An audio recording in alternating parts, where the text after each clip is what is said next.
So there is a sequence of words in camel case of a string letter S having a following properties. ठीक है, it is containing one or more than one words. ठीक है, all the letter of first word is lower case. ठीक है, सारे का सारा letter का पहला जो वर्ड होगा वो लोअर केस में होगा, मींस स्मॉल लेटर में होगा. For each of subsequent word the first letter of upper case और रेस्ट और द लोअर केस. ठीक है, तो हर एक वर्ड का, लेट से कि मेरे पास एक वर्ड है, लेट से मेरे पास एक वर्ड है चेयर, तो चेयर का जो पहला लेटर होगा ना वो कैरेक्टर, ये जो होगा वो कैपिटल होगा, बाकी सब स्मॉल होंगे. ठीक है, फिर अगर मेरे पास टेबल आ गई तो टेबल का पहला कैरेक्टर टी कैपिटल होगा, बाकी सब स्मॉल होगा. ठीक है, टी कैपिटल होगा. लेट से मेरे पास ऑथर है, तो ऑथर का ए पहला कैपिटल होगा, UTHUR ये मेरा स्मॉल में होगा. तो ऐसा ये तीन कंडीशन दी है. ठीक है, पहली कंडीशन, दूसरी कंडीशन, तीसरी कंडीशन. ठीक है, तीन कंडीशन दी है इसमें. अब हमको एक स्ट्रिंग एस दी हुई है, इसमें ऐसा एग्जांपल मिलेगा. लेट से I am having one string S, उसके अंदर वन लिखा हुआ है, तो वन. ठीक है, स्टार्टिंग से ये छोटा होगा. ठीक है, ये स्मॉल लेटर में होगा. Two, that is capital letter two, and three, that is capital letter three. ठीक है, तो मेरे पास इसमें कितने वर्ड है? मेरे पास तीन वर्ड है. मेरे पास एक वन वर्ड है, एक टू है और एक थ्री है, तो मेरे पास तीन वर्ड्स हैं. ठीक है, तो I just need to print three at the end. ठीक है, मेरे को आउटपुट में थ्री चाहिए क्योंकि तीन वर्ड्स हुए हैं इसके अंदर, पहला वर्ड, दूसरा वर्ड, तीसरा word. I need to calculate the number of word in the string. ये क्वेश्चन है, सिंपल सा ही क्वेश्चन है. ठीक है, स्टार्टिंग से बताता हूँ. ठीक है, लेट से मेरे पास एक ही स्ट्रिंग है. ठीक है, अब मेरे को तुम लोग बताओ इसके अंदर कितने कितने वर्ड्स हैं, कितने वर्ड्स हैं मेरे पास, मेरे को बताओ. देखो, एक तो सेव हो गया, एक word save, change second word, in third word, the the fourth word and editor is the fifth word. ठीक है, चार पांच वर्ड होगा इसमें. तो I need to calculate the number of word in the given string. This is the question guys. I have shared you a problem link. ठीक है, I have shared you a problem link. Let me share once more, once again.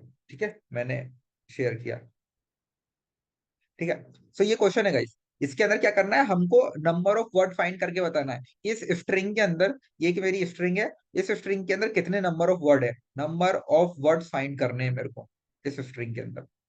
ठीक है, और word कहाँ से start हो रहा है, जो भी वर्ड होगा वो ना कैपिटल लेटर से स्टार्ट होगा. तो आई कैन डिफरेंशिएट कि यार ये कैपिटल से स्टार्ट हुआ तो यहाँ पे वर्ड होगा एक, ये कैपिटल से स्टार्ट हो तो यहाँ पे एक द वर्ड होगा, ये आई कैपिटल से स्टार्ट होगा तो यहाँ पे एक वर्ड होगा, सी से स्टार्ट हुआ तो एक वर्ड होगा, और पहला तो स्मॉल में हो गई सही, स्टार्टिंग वाला तो स्मॉल में हो गई सही, जो कि कंडीशन मेरे को ऊपर ही बता दी गई थी.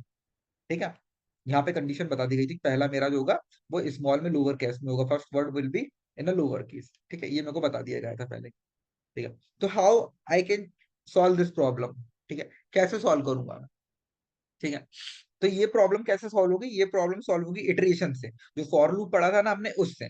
हम क्या करेंगे, इस स्ट्रिंग के अंदर, इस स्ट्रिंग को, ये जैसे मेरी स्ट्रिंग है, इस स्ट्रिंग को इटरेट करवाएंगे यहाँ से स्टार्टिंग से. ठीक है, और जहां पे भी कैपिटल लेटर आएगा, जहां पे भी मेरा अपर केस का लेटर आएगा, वहां पे मैं ना एक, वहां पे मान लूंगा कि यहाँ पे एक वर्ड है. ठीक है, वहां पे वर्ड है जहां पे भी अपर केस आया. लेट से यहाँ पे सी पे एक अपर केस आया, तो आई विल चेक कि यार यहाँ पे यहाँ पे एक वर्ड है. फिर आई पे एक अपर केस आया, मतलब यहाँ पे एक वर्ड है, मतलब दो वर्ड हो गए मेरे पास. फिर दा पे आया, तो फिर तीन वर्ड हो गए. फिर मेरे पास ई पे आया तो चार वर्ड हो गए. ठीक है, four word would be there. और फिर एक स्टार्टिंग में वर्ड तो है ही सही मेरा ये, तो पांच वर्ड हो गए. ठीक, ऐसे मैं काम करूंगा इसमें. ठीक है, तो कोडिंग करते हैं इसकी. ठीक है, क्वेश्चन सबको क्लियर है ये. ठीक है, किसी को क्वेश्चन में कोई डाउट है कि यार क्वेश्चन क्या बोल रहा है. हमारे पास ये स्ट्रिंग दी हुई है, and we have to calculate the number of word in the string. This is the simple question. ठीक है, कोई बड़ा रॉकेट साइंस नहीं है इसमें. We just need to calculate the number of words in the string. ठीक है. ठीक है, इसके अंदर ना एक फंक्शन दिया हुआ है, ये फंक्शन हमको पूरा करना है. ठीक है, ये पूरा का पूरा लिखा हुआ है, हमें कोई इनपुट आउटपुट कुछ भी नहीं लेना. हमको सिंपल सा ये फंक्शन पूरा करना और रिटर्न करके देना. ठीक है, रिटर्न मतलब कि प्रिंट करके देना. ठीक है, तो मेरे पास स्ट्रिंग एस है, और इस स्ट्रिंग को मैं इटरेट कराऊंगा फॉर आई से, for I in for I in S. I in S मतलब कि मैं आई इन एस करूंगा और मैं एक ले लूंगा वैल्यू काउंट, और काउंट की वैल्यू में रख दूंगा वन से स्टार्ट. वन से स्टार्ट क्यों रख रहा हूँ, क्योंकि मेरे पास एक लोअर केस वाला वर्ड तो स्टार्टिंग में है ही सही, इसलिए मैं वन से स्टार्ट कर रहा हूँ. ठीक है, एक स्टार्टिंग वाला जो वर्ड है ना मेरा, स्टार्टिंग वाला, वो तो लोअर केस है ही मेरा. और उसको मेरे को कैलकुलेट करना है, तो काउंट की वैल्यू 1 से स्टार्ट कर रहा हूँ मैं इसलिए। ठीक है, अगर वो नहीं कैलकुलेट करते अपन तो वो 0 से स्टार्ट करते अपन काउंट। तो काउंट की वैल्यू इसलिए वी आर स्टार्टिंग फ्रॉम 1। ठीक है, तो फॉर आई इन एस, अब जहां जहां पे भी मेरे को क्या बोलते हैं अपर केस आएगा। ठीक है, if I dot is upper, so it will give me a true value or false value. ठीक है, so if I is upper then it will give me a true value, if I is lower then it will give me a false false value।